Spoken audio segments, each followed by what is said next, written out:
So, hello, I am Sochi MLPZ and formerly known as another name. I changed my last name a few years ago, about 5 years ago, because I was going into the entertainment business. And one, I felt it was too long, but also um, I wanted it to match what I am and not really be about my past or anybody that I used to know. I'm going to go over my story really quick. So, if you're a student of mine, I'm an instructor, performing arts instructor, mainly ballroom dance. And if you see my other YouTube channel, you see some of that. But you will have gotten one of these magazines, and it has my bio in it, and it talks a little bit about what I've done in music and other arts, etc. But I just want to apologize because I've had a migraine for like 5 days. I know that's concerning, and you're supposed to like go to the doctor, and maybe you have like a brain abscess or there's something else wrong. Maybe you have a head infection or something. That's really gross. But I'm gonna go to the doctor on Monday. Anyway, that's what concerned me is that, oh my God, it feels like death. It feels like you don't know how long you can live like this, right? So I asked some people on my Facebook if they wanted to hear my story, and I got a few yeses. Now, if I'll get 30 people who watch my Facebook stories, 30 to 60, and sometimes only seven. But in any case, some of them said yes. So some of them do know him. Most of my students don't follow me on Facebook, follow me on YouTube and Instagram. But in any case, because I'm going through this, I felt it necessary to finally tell my story as a normal person. Because previously on this channel, years ago, it must have been like maybe 10, 15 years ago, that I was posting on this channel a little bit about my mental health condition. And I had a hard time doing it at the time because I was still going through some major stuff. And so it was hard for me to just get out a thought. And I would have this whole idea of a video, and as I was talking, it wouldn't come out the way I wanted. But I would post it anyway because I'll figure, oh, next time I'll think of what I didn't say and say it again next time.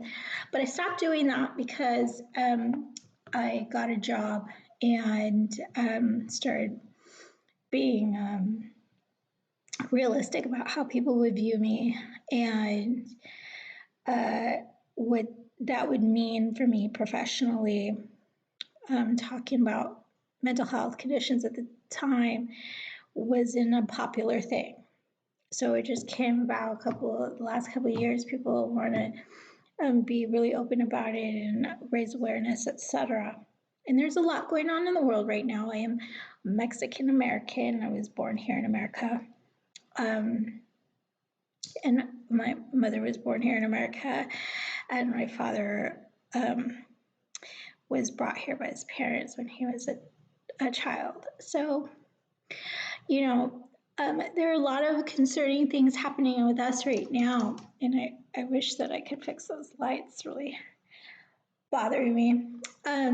But anyway, I put out this magazine. There's my bio in it. If you ever got it, you may have read it and said, well, this isn't very vague. This doesn't name any names, and I didn't want to do any name dropping in it. So today, after these first long 4 minutes of explanation, I'm going to tell you a little bit about. We'll just get started with one thing, okay? So let's talk about my existence in the music industry, which right now is non-existent, but how they know of me. So you may have heard of X, etc. There's a lot of songs talking about it over the last 25 years. And in some cases, they're talking about me. And I know that's even hard to say because I think there's just going to be a lot of disbelievers and people that are like, boo, nanny, you're lying, you're a liar. And then there's people in the industry that do not want to admit to the ghostwriting, etc. But I'll tell you, one of the people I'm talking about is Eminem.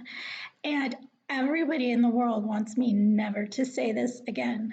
They want me to shut up and pretend it didn't happen. But I'm going to tell you the honest truth about what happened with us. And he can deny it. I think legally he has to deny it and pretend that I don't exist, because it's a lot of money concern there. But this is what happened to me. And over the years, I realized that conspiracy is what it felt like in the beginning, but that it's just the way the circumstances and how each situation happened then became like a bigger issue and was like, oh crap, now it's really like I can't do anything and can be considered a conspiracy. But I think all in all, that's not what was meant to happen. It wasn't supposed to go this far. But what happened to me anyway, I had an ex-boyfriend that was a rapper. And he didn't really know that I could sing or rap or anything. And we had an interesting relationship. It was just like he was a drug addict and smoking all the time, cigarettes and weed and alcohol. And I was in there, but I didn't do drugs. I was not a drug user or addict or anything.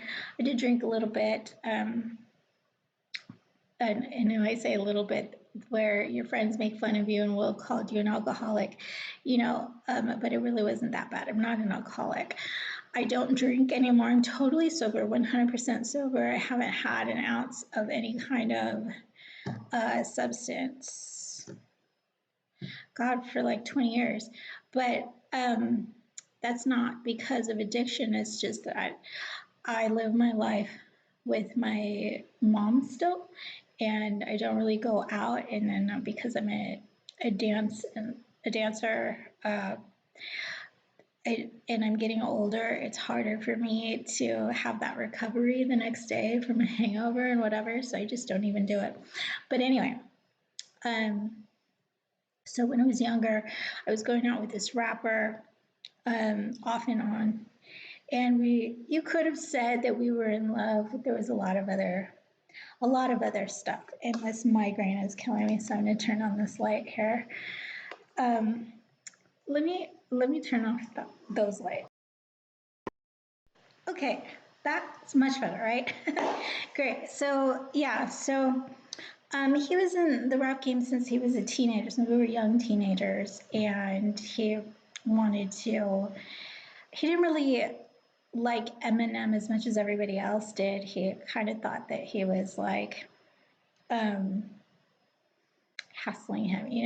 When you're on drugs, you get all this mental stuff, and there is some telepathic stuff that happens. You get connected to people when they see you coming up, but he sort of had some of that, and he got the idea that he could really be a rapper.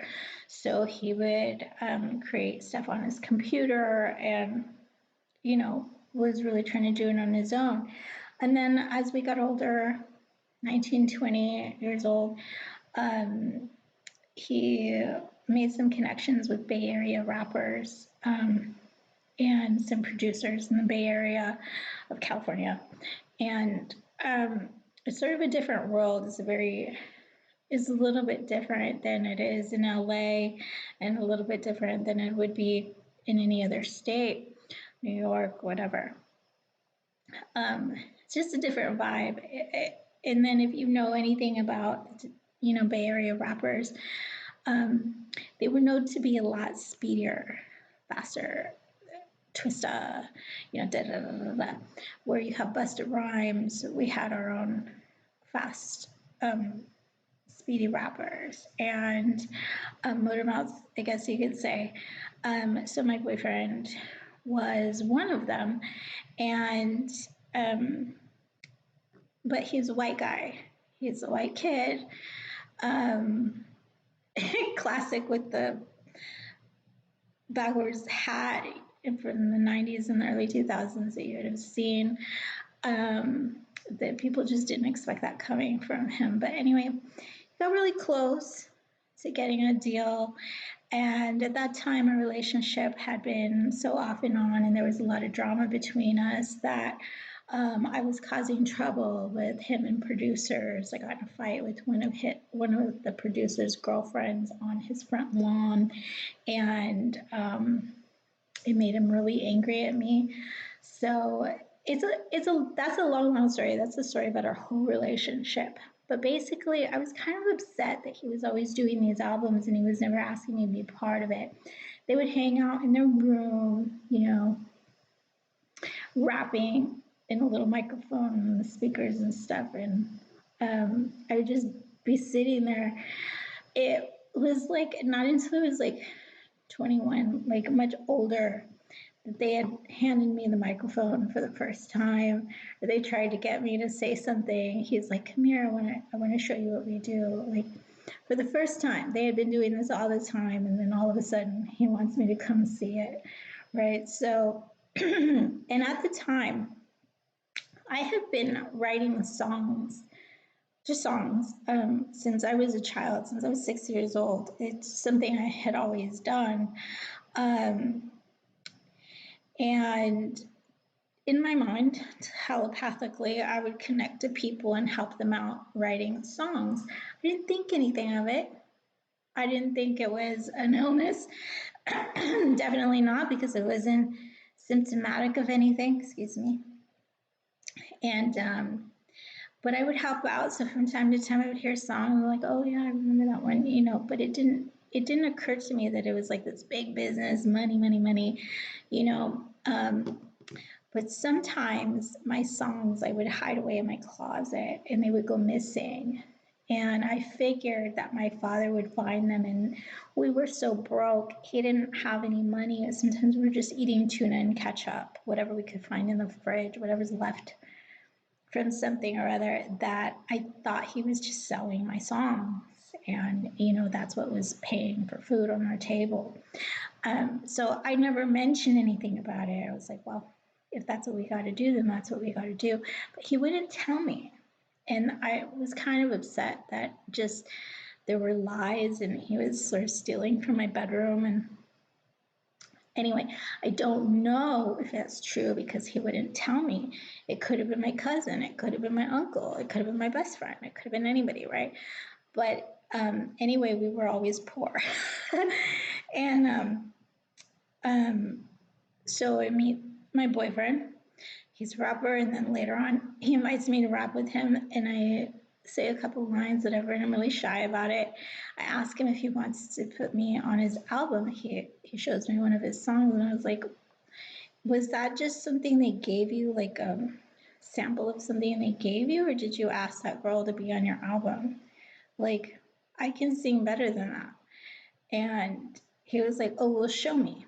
I was like, "But I don't know this song. I don't know what this is." Like, we could have created something together. And I was really pissed off that he's in the studio with some other girl. He didn't even ask me. So it caused a lot of drama between us, that there was this stuff going on. He didn't even give me a chance. But I wasn't really in there telling him that I wanted to do it either. So anyway, that year, there was just a lot of terrible things that happened to me. Hold up, wait a minute. I forgot part of this story. Before I continue, I was gaining a reputation. That year, I started running a lot. I wasn't really fat, but I was kind of chunky, and I wanted to get into shape. I was a young person, and like I said, I wasn't on drugs. I was the healthy one in my friends and family. And my mom was a volleyball champion. She almost made it to the Olympics one year, but she got beat. And I grew up in the gym, and I grew up with athletes, and I wanted to be a dancer. And I was actually a dancer at the time. I was in a ballet folklorico group with some family members and friends. And so I needed to stay in shape, and I started running. And I would run at all hours of the day and night, sometimes 2 o'clock in the morning, 4 o'clock in the morning. So small town, so everybody knows you, and word spreads fast. So even though I had a job, nobody knew who this runner was. But because I was running at all hours of the night, depending on my work schedule, and when I had time, I would even walk and run to my dance practice, which was in the city, in the town next to us. So I had to cross over train tracks, and people would see me cross over the train tracks all the time by myself at night. So I was gaining a reputation. And one day there was a party, my boyfriend's house. He was the party house. That's where all the parties happened. And there, when I came in, everybody was to leave. I was sort of his, for the first portion of our relationship, I was his main chick, right? And everybody else had to get out. But I didn't know when he was seeing other girls, and he didn't know when I was seeing other guys. We were just together when we were together, and very, very close. But so I came in one day, and all these girls were asked to leave, and on their way out, I heard him having a conversation with one of them, that she knew who I was, and she asked how he knew me, and he said, "Don't worry about it, just get out. We'll talk later." And so she left, and I sat down at the table. It was just, the group of friends that we've always had since we were kids. Somebody mentions this name, Little Rocky. And I'm like, what? And they said, they're calling you Little Rocky. And I said, what do you mean? And he said, well, you run around town. You run, early mornings, late nights. People are calling you Little Rocky. Have you ever heard that? And I said, no, I never heard that before. I said, but that's funny. And they made a joke, like, they think you're going out on your runs. I was like, oh, on my runs? What do you mean? Like late night runs to meet people? And he said, yeah. And I was like shocked. I was like, wait a minute, you mean like a dealer or like a hooker? What are you talking about? And I got upset, and I was like, wait, that's really bad. Like, that's not the reputation I have. That's not what I need my family to hear. What are you talking about? Who's saying this? And because where he lived, where I was at was in Fairfield, California, and where he lived was about Vallejo, California, which is a little bit closer to San Francisco. So it's all the Bay Area. And that had gotten that far out already, that there's this runner called Little Rocky, and the word was that I was out doing tricks on my runs or something, was like very upsetting. I was worried. I was like, I can't be out running, and then what if the news gets to the cops, and then I'm pulled over? He said, that's the thing, is that they heard about you taking rides with cops, because I had asked cops to take me home sometimes from work if it was really late at night. And I was like, no way, I'm not part of this corrupt police system or whatever. But I was upset. I almost cried about it. But they joked about it, and they're like, it's all right, don't worry about it. There's nothing anybody could really do. Word was spreading really, really fast.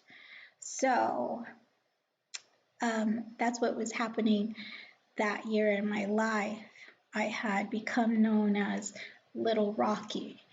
And this sort of small town fame was getting around the Bay Area and spreading possibly spreading down to LA. But here's where the story comes, where I meet Eminem and how that all has to do with it. I just gotten a job. I had like 2 jobs and was working a lot, and I didn't know if my boyfriend and I were on or off at the time. So somebody asked me on a date, and I went, and terrible things happened that night. I was roofied and hotboxed, and then they, got me to drink shot after shot after shot, and I didn't know what I was doing at one point. Like the whole night is really foggy, but bad things happened for sure. And I tried to call my boyfriend, have him come pick me up, and I didn't know where I was. And then the guys that I was with broke my phone and told me not to make any phone calls. But that's a different story. Anyway, this terrible night happened to me, and the very next night, I had to go to work. So I went to work, and then they showed up at my work, and I was like, boy, I'm really in trouble. Like, these people are following around to make sure I'm not saying anything. And my boss understood the situation that I was in. I didn't even have to tell him, but we were not close. He was sort of sexually harassing me. He had asked me to be his girlfriend while his wife was out of town for a couple of weeks in Texas, and he wanted me to, like hang out with him and go to parties and blah, blah, blah, stay at his house. And I said, no, I refused. And then I was like, this is just a place. I need to get out of here. So that night, I went home and I was just writing. Every night I had been writing in my notebook, in my journal, songs and journal entries, and every night. I did that every night since I can remember. But that night I was writing, and I came up with actual album where there was a theme, and there's like, it was all, together about the same stuff, and it was an album. And I was like, oh man, that was a good one. Like, it took a while, and somehow Eminem got connected to me, and it's just, all of this rap stuff that was going on. I guess there was some confusion. He confuses you, and he tries to tell you that what you're doing is his, and it's not his if you're the one writing it, But he didn't actually do that to me. He was just like, I heard you. Who are you? He asked me who I was, and I told him. He said, where are you? So I told him where I was, and he said, well, you can meet me. I want to, meet you and take you into the studio, whatever. Will you meet me tomorrow? And I said, where are you? And he said that he was in San Francisco. And I said, what are you doing in San Francisco? Okay. So it was sort of this mental call. And you're not supposed to talk about these things. I hate that you're not supposed to talk about these things because they happen all the time. But it was a mental call. And, it does make you sort of suspicious, like maybe it's not the real person, or who's doing that? How do I know it's you? And I was just like, yeah, okay, whatever. Because at the time, the way my life was going was just like, I was just being really, like not very careful, and just was looking for any way out of my situation. And every time I looked up for a way out of my situation, I got in trouble, but I just kept looking.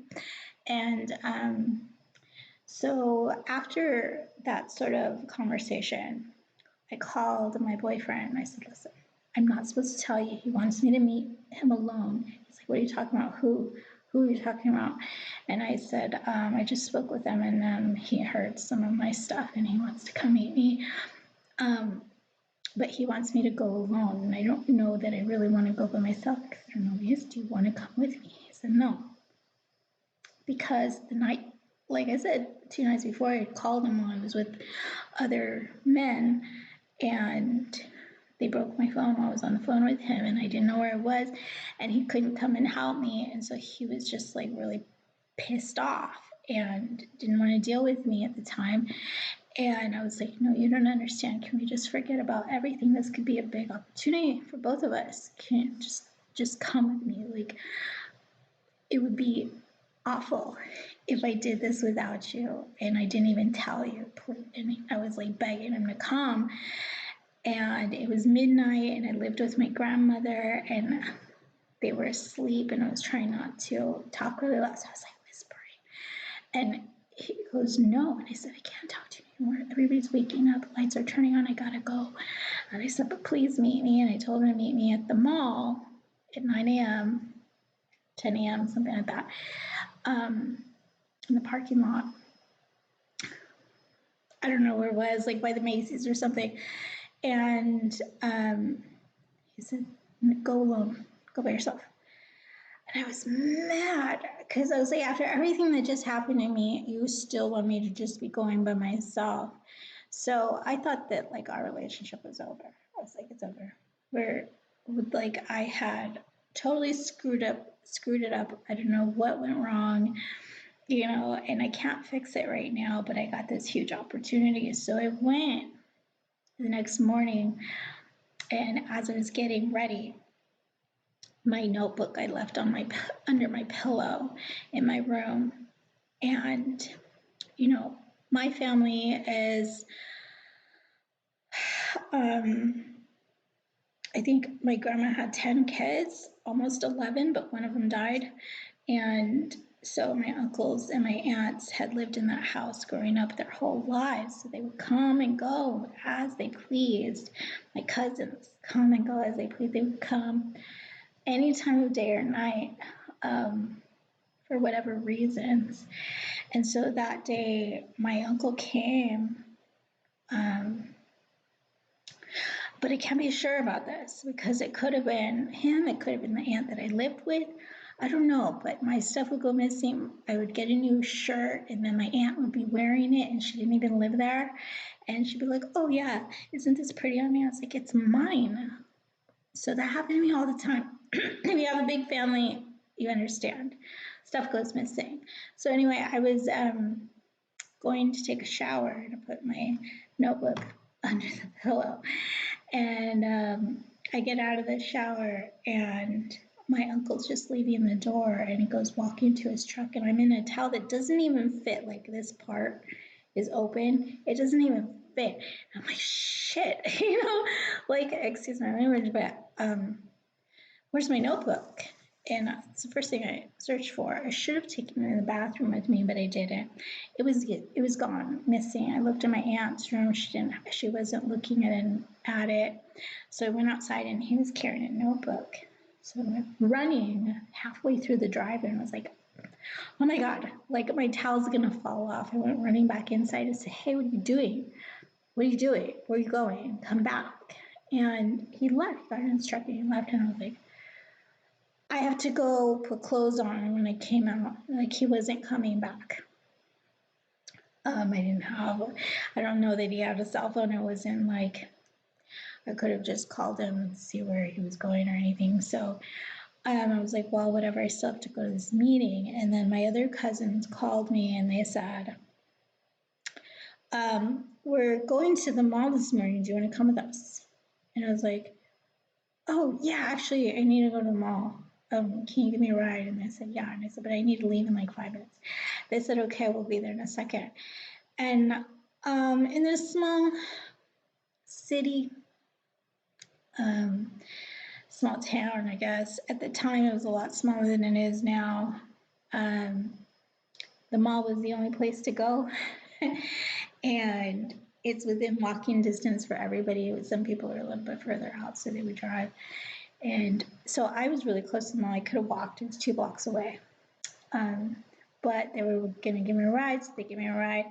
And I sat there, and I didn't tell them what I was doing, but my friend that used to dance with us in our biological group, he was with them.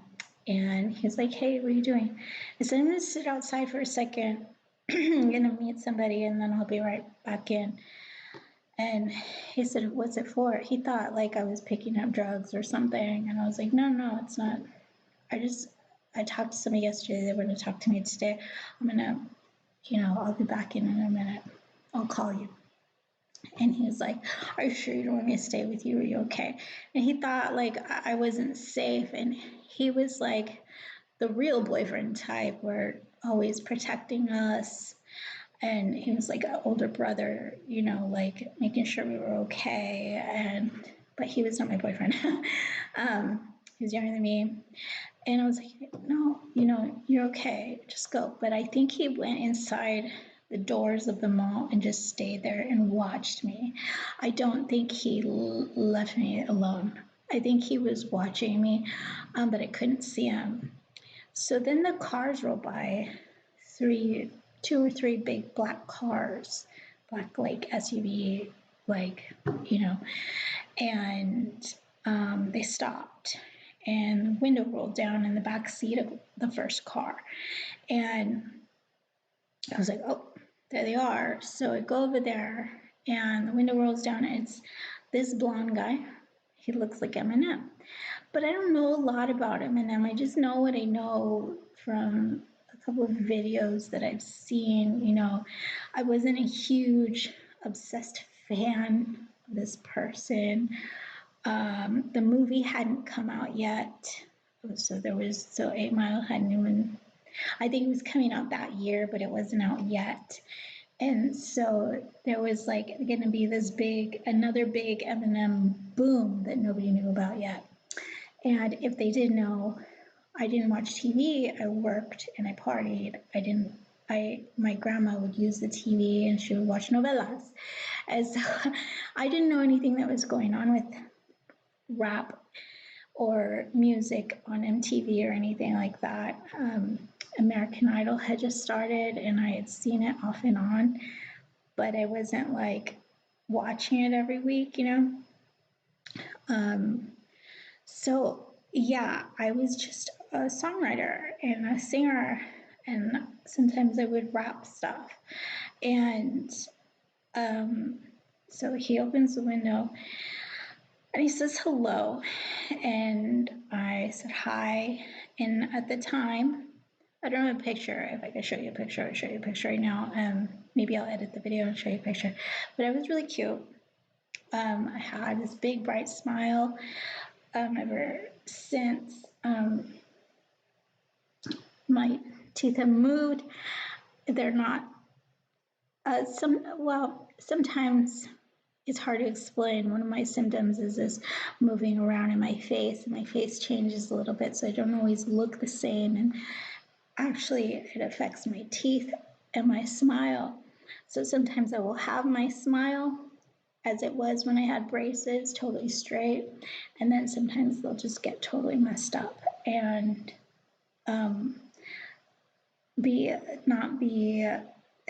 it feels like it's not my face, So that's a symptom I go through now that I've been going through.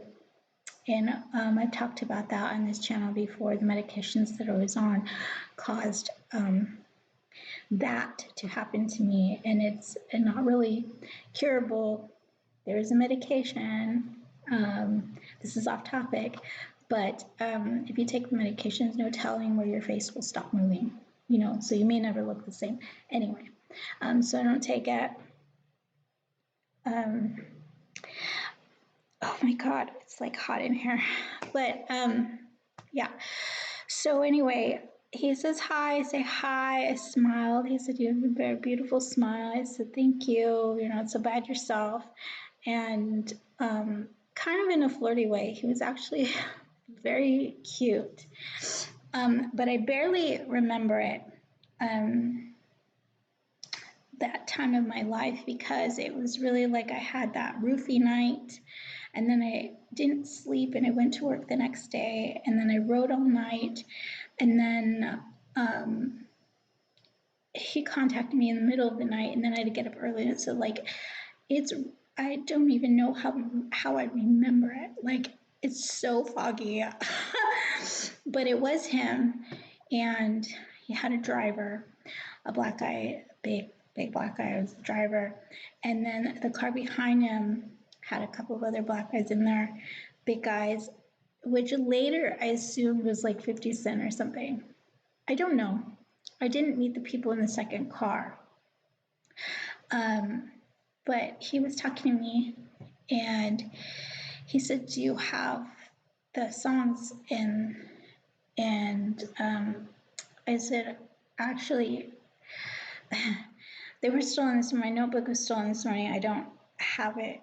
I don't have my hands on it, but I could do something else." And he said, "Well, could you remember if I took it into the studio, could you remember them and do them on the spot?" And I said, "Yeah, they probably wouldn't be exactly the same, but I could do it. I remember."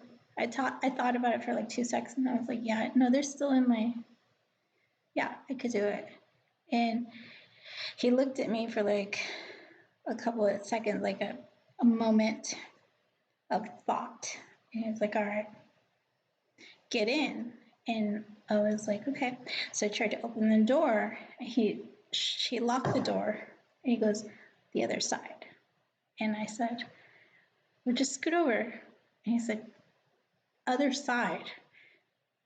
I was like, "What?" I was like, I think what happened is because of what I had went through a couple nights before, I was deadly scared. I had this moment of fear where, like, if I walked behind the car that was behind him was set up to run me over, to squish me between the car. Like, I thought they would kill me. I just was going through some paranoia. I wasn't schizophrenic or anything, but it was just like, I don't, because he wouldn't just let me in the car. He got kind of very serious. And it's just a ton of men that I was dealing with. There were no females there, and it was by myself. I was afraid of going in front of the car. I didn't want to run me over. I was afraid of going in the back of the car because I didn't want them to, smush me. And I just was like having a little bit of a panic attack. I didn't really have the time to explain to him what was going on with me. So I was like, "Just let me in." And I was like, "Just let me in, like scoot over." And he said, "Get in the other side." And I said, "Can you please?" I said, "Why don't you just scoot over? Scoot over and let me in." And I was thinking like that I have some chivalry. I was like, "You ever heard of chivalry?" And he said, "Get in on the other side." And he got pissed off at me. And I was like, "You know what? What happened just before that is that when he was asking me if I could redo the songs, I stepped away and I said, give me just a second," because somebody else was connecting to me to write a song. They were doing it by themselves and it wasn't really helping them, but I could hear it. I was like, "Okay, I can't do these two things at once.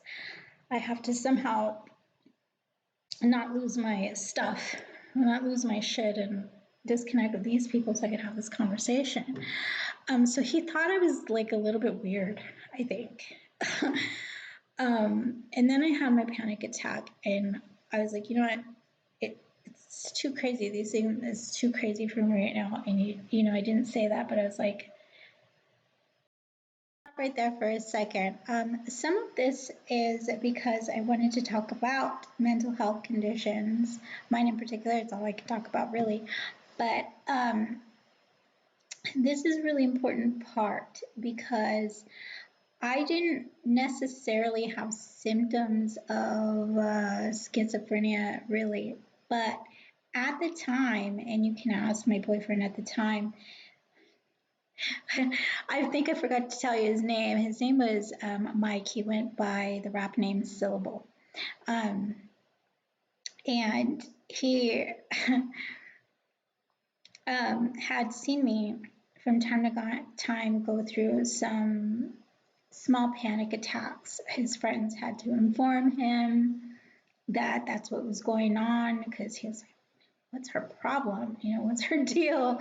And because we had been together off and on for like 6 years, there was some like, are we gonna stay together, have babies, get married, blah blah blah.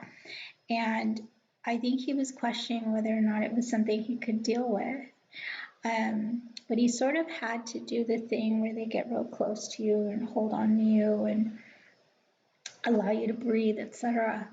He had to do that a couple of times. But so these panic attacks had been happening slowly, probably more so after my father passed away when I was 19. So at this time, it was 2002. It just turned like maybe January, February 2002. Like I said, if the movie was out, it had just come out, but I hadn't seen it. I never even heard of it. I didn't even know, right? But I was experiencing that from time to time, and the only people that knew were my closest friends, which were my boyfriend and his buddies. And, I would go through the heavy breathing, sort of the pacing back and forth, not really knowing what I was doing, start asking crazy questions and saying stupid things just to get out of a situation and have to go be in a corner by myself. So when I would be experiencing these things that would make me very nervous, I was like, let me in, just scoot over. And I was being very serious, like, don't do this to me. Don't do this to me right now, please. Just be nice. Be a good guy. Scoot over and let me take the seat. But we found out later, had autism, and there may have been some other security issues where he couldn't move out of his seat, being behind the driver for a reason, etc. I don't really understand it, or maybe he just didn't want to show me that kind of respect. So in that moment, I was kind of feeling not just like he wouldn't take care of me in that way, but like also a little bit disrespected. And I was upset. You know what? It's nice meeting you. And I shook his hand and I started backing away. And he's like, are you sure? I was like, yeah, never mind. I gotta go. I'll find another way. And I said, but if you change your mind, give me a call. And I turned around and I walked away.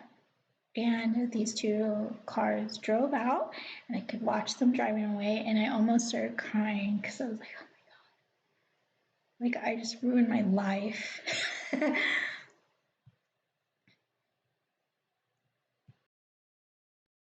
So that's the long story about how I met Eminem. We did meet. He has been denying that meeting for a long time, or, denies me that I even exist. But the album that I wrote that he really wanted to get his hands on was Recovery, the Recovery album. I wrote probably 98% of that album, and he did have some of the songs I did notice that he added to because they were short. What I wrote was really short, or it was just a hook, and he would add to it. But most of it I wrote. It's my album. He didn't do anything to me.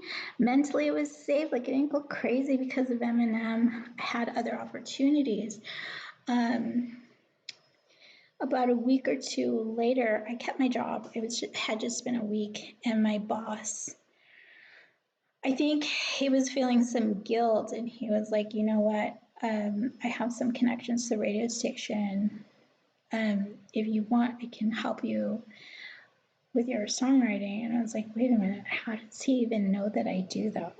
I don't know if I had been talking about it to people and forgetting that I was telling them. But I remember that I was keeping my notebooks in my backpack. So in hindsight, when I think about it, he was trying to give me better call girl opportunities. Like, he heard that I was Little Rocky, the reputation, like the word was getting around that I was hooking on my little runs. And he didn't want me doing it on the streets, so he invited me to be his little trick. And then when he mentioned, I got connections at the radio station, he wasn't necessarily talking about songwriting. I think that my annoyance was also that he had made that offer and that he was suggesting that I could then meet some big name artists and be involved with them instead of doing this thing on the streets. But I was not a hooker. I was not a call girl. That wasn't the direction I was going in my life. I think they're like that girl that claimed to be my sister. She wanted me to be a stripper. I was around all of this stuff: drugs, alcohol, gangs, street life. I was a street kid, but I wasn't actually involved in any of that. I was a good girl, honest to God. Um, uh, I mean, it was not what people thought of me, but I think that maybe it was just the look of me and where I lived and the people I hung out with. You know, you gain a reputation whether you like it or not, and it was spreading, and it was spreading fast, and my boss wanted to take it a step further, and I was like,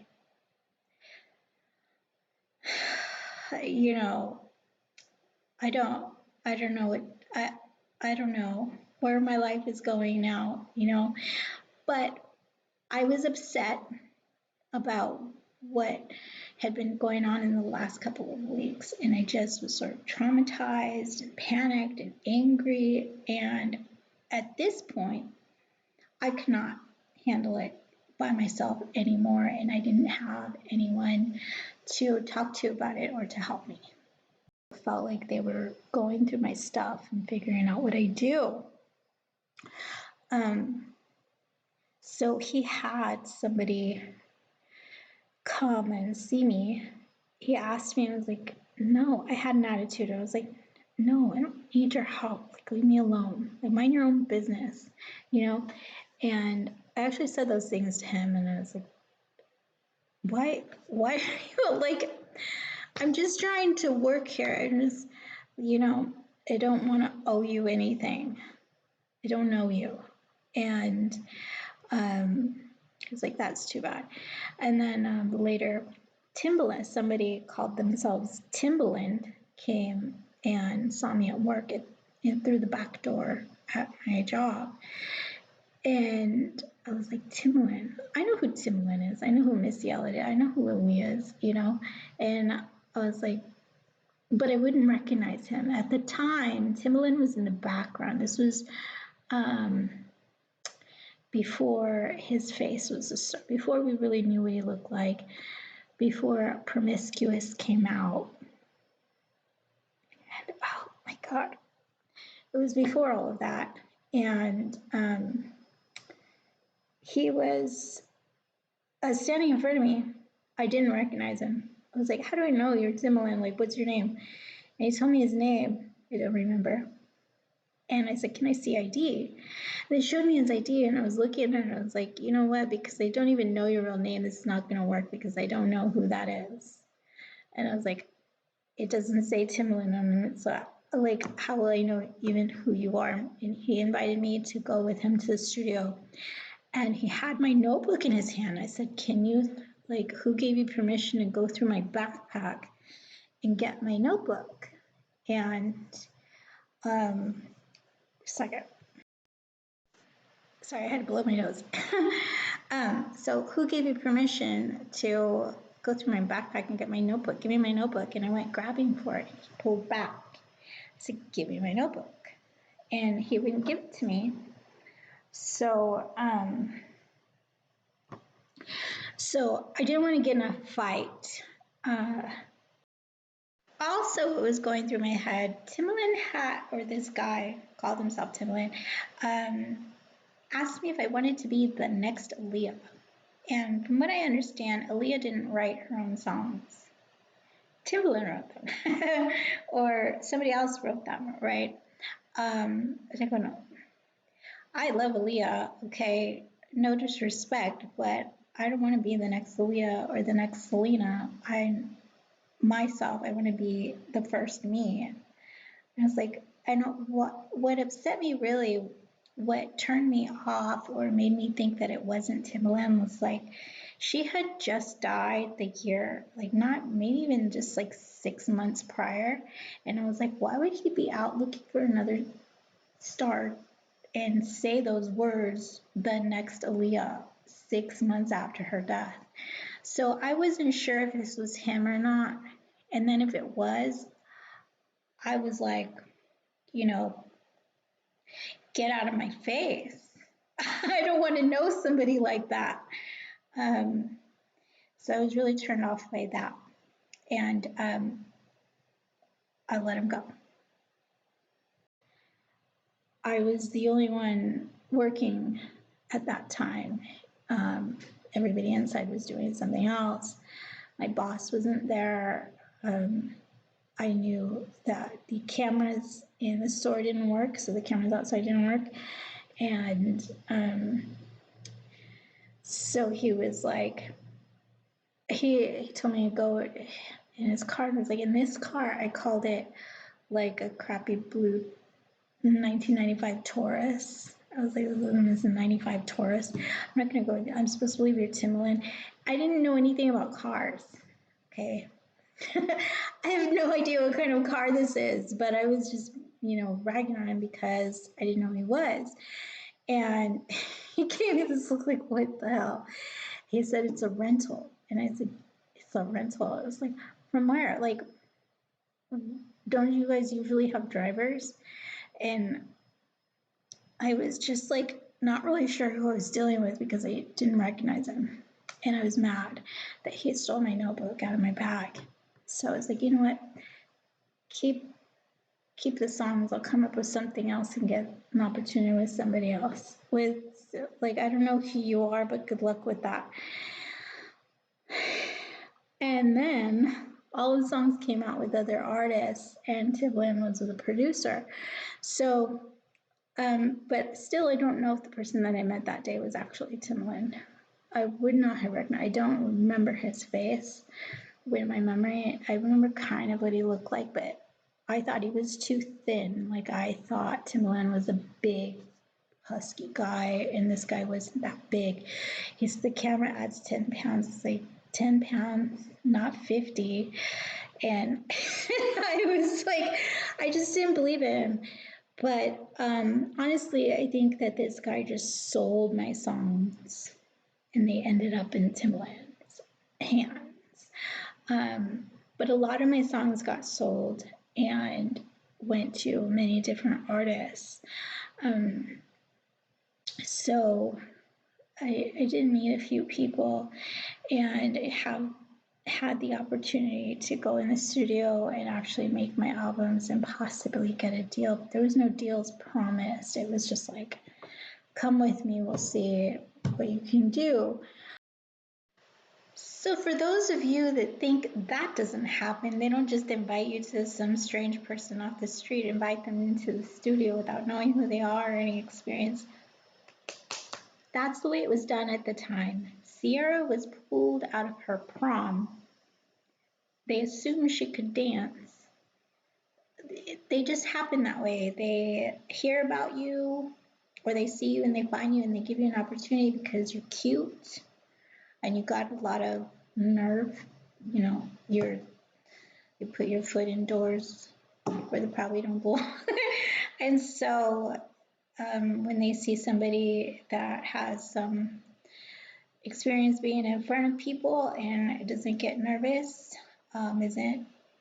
isn't easily intimidated, they'll just pick you up.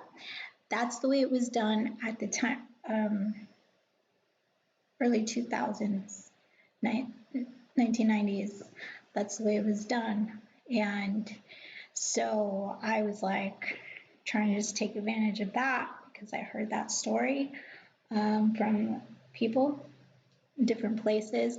But I will talk to you in different videos in the future about more about who I am and how they may have heard of about me, because these stories happened are all the way back to when I was 5 years old. And it's not like I just woke up one morning and I could connect to all these superstars. So, yes, it just happens to some people, but there's some stuff that has to take place, and other ways that they can hear about you. Um, and I was traumatized. And then when I think about it, with this whole thing with Diddy that's happened recently, I was escaping. So what I thought was that I was escaping something like that, because this opportunity didn't come to me until a few days after I had gone through all of that with those guys I didn't know that roofied me on a date. And I thought, like, oh, that's how it happens. Like, they make the connections for you. They think you're down with that kind of thing, and then they let you in, assuming that you'll do it again. And I just didn't want to do it again. And I was like, I didn't want to do it the first time. So I was trying to escape that lifestyle. I don't even know that that's what would have happened. As far as I know, Eminem doesn't have that reputation, but then if you see pictures and videos from his past, like, he was involved in a lot of different parties, and he did have a mistress, etc. At the time, he had a mistress that was like Puerto Rican or something, at the time. And so had I come in, I think it just got a little flirty, and there was, like, I don't know. I honestly, had it happened, I would have tried, regardless of his relationships, because as soon as I would have found out that he was divorced, I would have tried. That's the honest truth. My previous boyfriend was a white rapper. It wouldn't have been anything new for me. But anyway, that's whatever. So, story goes on. That's how I met Eminem. The conspiracy part is next. Let me end this 45-minute video, okay? That's how I met Eminem. I'll title it that. And the next video, I'll talk a little bit more about how it then became how I then considered it a conspiracy, and whether or not it is actually that. Thank you for watching, guys. This is my personal channel. This is not my business channel. The Babble Reel official you can go watch for my dance shows and the other shows that I'm producing. But this is more of my personal experience with my mental health issues and my life and all the different things that have happened to me over the years that are kind of interesting. It hasn't been terribly exciting, but I feel like these stories need to be told, because some of what's happening right now in Mexican American history right now is it is the erasing of other kinds of history, American history. And when I was concerned, I wanted to tell my story because I was concerned of how many songs that I wrote and how many artists, white artists, Black artists, Latino artists, are erasing my existence and pretending that I don't exist, though they do talk about ghostwriters and X. My name isn't mentioned for their legal purposes, and I feel like I need to say something, otherwise, and when I pass, no one will ever know who was really behind a large amount of the hits in the past 25 years. So thank you for watching.